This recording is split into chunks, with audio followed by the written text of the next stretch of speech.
Dinosaur.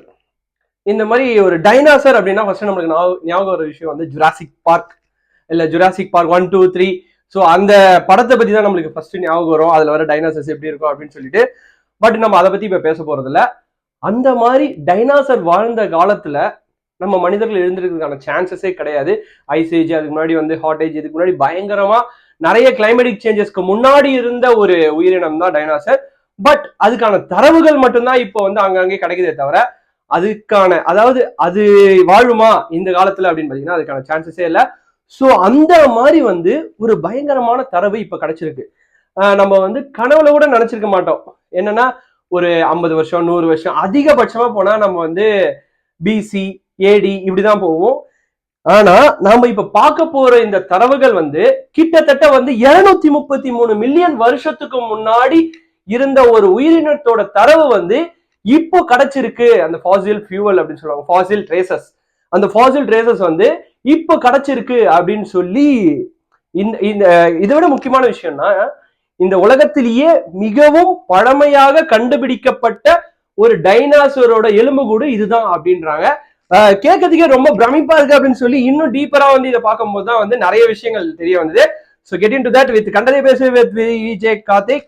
Okay, அதான் வந்து climatic change எல்லாருக்குமே தெரியும். கிளைமேட்டிக் சேஞ்ச் அப்படின்னு எடுத்தோம்னா வேர்ல்டு லெவல்ல நம்ம பாக்குறது வந்து இப்ப நடந்த வயநாடு லேண்ட்ஸ்லைட்ல இருந்து எவ்ரி டிசம்பர் நாம பாக்குற வெள்ளம், இல்ல புயல், மழை, இல்ல நார்த் சைட்ல இப்ப இருக்கிற மலைச்சரிவுகள், இது எல்லாமே வந்து ஏதோ ஒரு விஷயத்துல வந்து ஒரு கயாஸ் தியரின்னு சொல்லுவாங்க. அந்த கயாஸ் தியரி மூலமா ஏதோ ஒரு கிளைமேட்டிக் சேஞ்ச் ஏதோ ஒரு இடத்துல வந்து பயங்கரமா இயற்கை அழிக்கிறதுனால மற்ற ஏரியாங்கள்லாம் அஃபெக்ட் ஆகும் அப்படின்றதுதான் இந்த பர்டிகுலர் கயாஸ் தியரியும் கிளைமேட்டிக் சேஞ்சும்.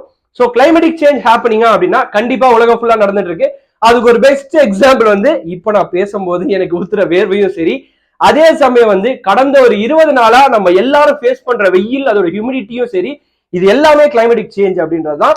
எஸ், கிளைமேட்டிக் சேஞ்ச் வந்து இங்க நம்ம பேச போற டாபிக் என்ன அப்படின்னு பாத்தீங்கன்னா, எஸ், பிரேசில்ல வந்து கிட்டத்தட்ட 4-5 மாசமா பெய்ய வேண்டிய மழை வந்து 2 வாரத்துல பெஞ்சதுனாலதான் இந்த பர்டிகுலர் இந்த உலகத்திலேயே மிகவும் பழமையான டைனாசரோட எலும்புக்கூடுகள் தரவுகள் கிடைச்சிருக்கு அப்படின்ற மாதிரி சொல்றாங்க.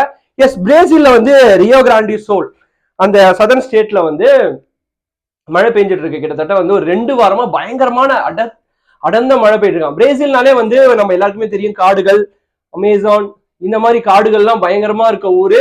ஸோ வந்து காடுகள் சம்பந்தப்பட்ட ஏரியால தான் வந்து கண்டிப்பா நமக்கு ஐடென்டிஃபை பண்ண முடியாத அளவுக்கு ஸ்பீஷீஸும் சரி, அதோட ட்ரேசஸும் சரி கண்டிப்பா இருக்கும் அப்படின்னு வந்து எப்பவுமே ஒரு ரிசர்ச் ஆர்கனைசேஷனா இருக்கட்டும், இல்ல வந்து இந்த ஸ்பீஷீஸ் டெவலப்மெண்ட் ஆர்கனைசேஷனா இருக்கட்டும், இப்படி வந்து நிறைய விஷயங்கள் வந்து இந்த காடுகளை நோக்கி கண்டுபிடிக்கிறதுக்காக நிறைய பேர் படையெடுப்பாங்க. அந்த மாதிரி வந்து இந்த பர்டிகுலர் அந்த ரிசர்வாயர் பக்கத்துல, ஒரு பர்டிகுலர் ரிசர்வாயர் பக்கத்துல கிட்டத்தட்ட 233 மில்லியன் வருஷம் முன்னாடி வாழ்ந்த ஒரு டைனாசரோட ஃபாசில் ட்ரேசஸ் கிடைச்சிருக்கு அப்படின்னு சொல்லி அங்க இருக்கிற ரிசர்ச் ஆர்கனைசேஷன் அறிவிச்சிருக்காங்க. அதை வந்து ஒரு போட்டோவும் எடுத்து வெளியில விட்டுருக்காங்க. எஸ், அதான் வந்து டைனாசர் அப்படின்னா நம்மளுக்கு தெரிஞ்சது வந்து நான் ஃபர்ஸ்டே சொன்ன மாதிரி ஜுராசிக் பார்க். பட் அதை தவிர்த்து வந்து டைனாசர் வாழ்ந்த காலங்கள் வந்து இந்த பர்டிகுலர் ஃபாசில் ட்ரேசஸ் கிடைச்சதை வச்சு அவங்க வந்து கார்பன் டேட்டிங், அப்புறம் வந்து ஹிஸ்டரி, இது எல்லாத்தையும் வெறும் எடுத்த உடனே ஒரு எலும்பு கூட பார்த்த உடனே இது வந்து 200 வருஷம், இது 300 வருஷம் சொல்ல மாட்டாங்க. கார்பன் டேட்டிங் அப்படின்ற முறையில அது எத்தனை வருஷத்துக்கு முன்னாடி இருந்து இப்ப வந்து அந்த எந்த ஸ்டேட்ல இருக்கு அப்படின்ற மாதிரி எடுத்துட்டு வராங்க. ஸோ அப்படி பார்க்கும்போது அந்த பர்டிகுலர் ட்ரேசஸ் எல்லாமே ட்ரையாசிக் பீரியட் அப்படின்ற ஒரு பர்டிகுலர் பீரியட்ல ஹெரராசுடியே அப்படின்ற ஃபேமிலியை சேர்ந்த ஒரு ஜுராசிக் வந்துட்டு பாத்தீங்களா 90s கிட், அப்படி ஒரு ஃபேமிலியை சேர்ந்த ஒரு டைனாசர் தான் அப்படின்னு சொல்றாங்க.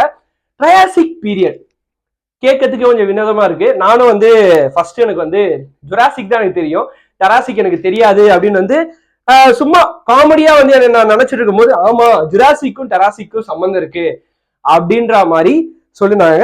மெசோசோயிக் எரா, இந்த எராவை வந்து ஒரு 3 டிவைடண்டா ஸ்பிளிட் பண்றாங்க. ஒன்னு வந்து டெராசிக் பீரியட், ஜுராசிக் பீரியட், கிரெட்டாசியஸ் பீரியட் அப்படின்னு சொல்லி ஒரு 3 வகையா ஸ்பிளிட் பண்ணும்போது இதுல வந்து டாப்ல இருக்கிறது வந்து நம்ம ட்ரையாசிக் பீரியட், செகண்டரியா இருக்கிறது வந்து ஜுராசிக் பீரியட். இதோட ஆயுட்காலம் அதாவது ஒவ்வொரு பீரியட் சொல்றாங்க, அந்த பீரியடுக்கான ஆயுள் காலம் இருக்கும்ல, அதை கேட்கும் போது எனக்கு ரொம்ப பயமா இருந்தது. இந்த பர்டிகுலர் ட்ரையாசிக் பீரியடோட ஆயுட்காலம் மட்டும் கிட்டத்தட்ட 51.4 மில்லியன் இயர்ஸ். அதாவது சொல்லும் போதே இல்ல, அப்படியே இந்த ஹிஸ்டரியெல்லாம் நம்ம படிக்கிறதுக்கு நம்ம கொடுத்து வச்சிருக்கோம், இல்ல வந்து நம்ம பார்த்திருக்கோம், இந்த ஹிஸ்டரி எல்லாம் பார்க்கறதுக்கு நம்மளுக்கு எல்லாம் வந்து ஏதோ ஒரு கொடுப்பனை இருக்கு அப்படின்ற மாதிரி 51.4 வருஷம் மில்லியன் இயர்ஸ் வந்து இந்த ஒரு பர்டிகுலர் பீரியட் இருந்திருக்கு. அப்ப வந்து ஒரு பர்டிகுலர் டைனாசர் தான் இது. அதுக்கு முன்னாடி ட்ரையாசிக் பீரியட்னா என்ன?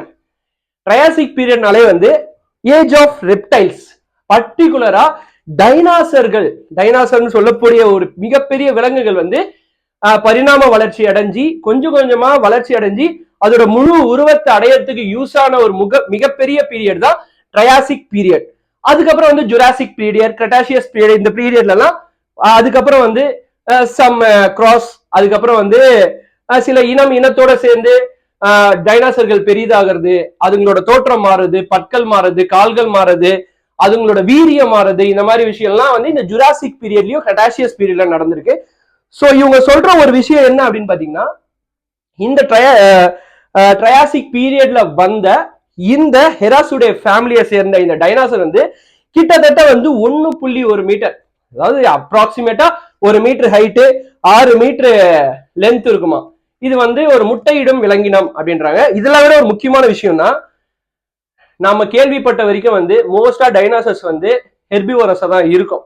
நான் கேள்விப்பட்ட வரைக்கும் ஏதாவது ஒரு இலைய பிச்சு தின்றது, இல்ல அதிகபட்சமா வந்து ஏதாவது இலை தழை, இல்ல அவங்க போடுற புல்லுகள் இத மாதிரி சாப்பிட்றதுதான் நான் கேள்விப்பட்டிருக்கேன் ஹெர்பிவோரஸா. பட் இந்த ட்ரையாசிக் பீரியட்ல வளர்ந்த இந்த ஹெராசியுடைய ஃபேமிலியை சேர்ந்த இந்த particular dinosaur it's a carnivorous. அதாவது என்ன பண்ணோம் அப்படின்னு பாத்தீங்கன்னா, லிசர்ட்ஸ், அப்புறம் பிக்ஸ், அப்புறம் இன்னும் ஒரு சில உயிரினங்களை ஒண்ணு வாழ்ந்ததா தரவுகள் இருக்கே தவிர எக்ஸாக்ட் எவிடன்ஸ் அப்படின்றதுலாம் கிடையாது. எஸ், இதுக்கு முன்னாடி இதோட ஸ்பெசிமன் இல்ல இதோட ஏதாவது வந்து கிடைச்சிருக்கா, இல்ல ஜஸ்ட் லைக் தட் இதை நம்ம வந்து கான்ஃபிகர் பண்ண முடியாது, இல்ல வந்து சொல்ல முடியாது அப்படின்றதுனால எஸ், இதுக்கு முன்னாடி இது சம்பந்தப்பட்ட தரவுகள் பர்டிகுலரா டெராசிக் பீரியட்ல ஹெராசுடைய ஃபேமிலியை சேர்ந்த டைனாசரோட தரவுகள் வந்து 1988ல சான்ஜோங், அதாவது சைனால கிடைச்சிருக்கு. அதே மாதிரி வந்து 1960ஸ்ல நார்த் அமெரிக்காலயும் கிடைச்சிருக்கு. ஸோ வந்து இதோட தரவுகள் எல்லா இடத்துலயும் கிடைச்சிருக்கு. பட் இதெல்லாம் தாண்டி இதெல்லாம் வந்து ஒரு 150 மில்லியன் இயர்ஸ், இல்ல வந்து ஒரு 100 மில்லியன் இயர்ஸ் இது மாதிரி தான் இருந்திருக்கு. பட் ஆனா 233.1 மில்லியன் இயர்ஸ் பழமையான ஒரு மிகப்பெரிய ஃபாசில் தரவு அப்படின்னு பாத்தீங்கன்னா, அது இப்போ கிடைச்ச ரீசெண்டா பிரேசில்ல கிடைச்ச இந்த பர்டிகுலர் தரவு மட்டும்தான். இந்த ஹெராசுடைய ஃபேமிலியை சேர்ந்த இந்த ஜுராசிக், சாரி இட்ஸ் நம்ம டைனாசர், ரொம்ப டைனாசர்ன்ற அளவுக்கு ஆயிடுச்சு. 90s கிட்ஸ்க்கு மட்டும் தான் தெரியும் அந்த டைனாசர். எஸ், இது எல்லாமே வந்து இப்ப தரவு எல்லாம் கிடைச்சிச்சு. என்ன கிடைச்சிருக்குன்னு பாத்தீங்கன்னா, லெக், அப்புறம் போனு, சாரி லெக் போனு, அப்புறம் வந்து பெல்விஸ் போன், இதெல்லாம் கிடைச்சிருக்கு. ஆல்ரெடி வந்து இயற்கை மாறுதலால இந்த வெதர்ல எல்லாம் பயங்கரமா அழிஞ்சிடுச்சு அந்த தரவுகள். இருந்தாலும் இது கிடைச்சிருக்கு. அந்த பிக்சர் நாம உங்களுக்கு பின்னாடி போடுறேன் பாருங்க, அது மேலோட்டமா மேல வந்து ஒரு போட்டோ வியூ காமிச்சிருக்காங்க. எஸ், அதை வந்து அவங்க என்ன சொல்றாங்கன்னா, கிடைச்சிடுச்சு, ஒரு மிகப்பெரிய பிரேக் த்ரூன்னு கூட சொல்லலாம், ஒரு ஏன்ஷியன் ட்ரெஷர் கிடைச்சிடுச்சு. பட் ஆனா வந்து அதை வந்து இப்ப நம்ம பாதுகாக்கிறது தான் ஒரு மிகப்பெரிய சேலஞ்சு. அதை வந்து லேபுக்கு வந்து எப்படியும் ஒரு சின்ன ப்ராப்ளம் கூட இல்லாம எடுத்துட்டு போனோம். அங்க இருக்கிற ஃபெடரல் யூனிவர்சிட்டியில வந்து அங்க இருக்கிற லேப்ல வைக்க போறாங்க. ஸோ வந்து அதை பார்த்து எடுத்துட்டு போனோம். இதை வந்து பர்டிகுலரா பாத்துக்கிறது எவ்வளவு பெரிய கஷ்டமான விஷயம் அப்படின்னு சொல்லி இது ஒரு மிகப்பெரிய சேலஞ்சு தான் அப்படின்னு சொல்லி அங்க இருக்கிற ரிசர்ச் ஆர்கனைசேஷன்லாம் சொல்லியிருக்காங்க. இதன் மூலியமா என்ன தெரிய வரும் அப்படின்னா, இது வேர்ல்ட்ஸ்லயே ஃபர்ஸ்ட் 233 மில்லியன் வருஷத்துக்கு முன்னாடி வாழ்ந்த ஒரு டைனாசர் உயிரினத்தோட தரவு அப்படின்றதுனால கண்டிப்பா அப்ப இருந்த பயோடைவர்சிட்டி எப்படி இருந்திருக்கு, அது எதை ஒண்ணு வாழ்ந்திருக்கு, எந்த மாதிரிலாம் சுற்றுச்சூழல் இருந்திருக்கு அப்படின்னு சொல்லி தெரிய வரும். So it's a big break through.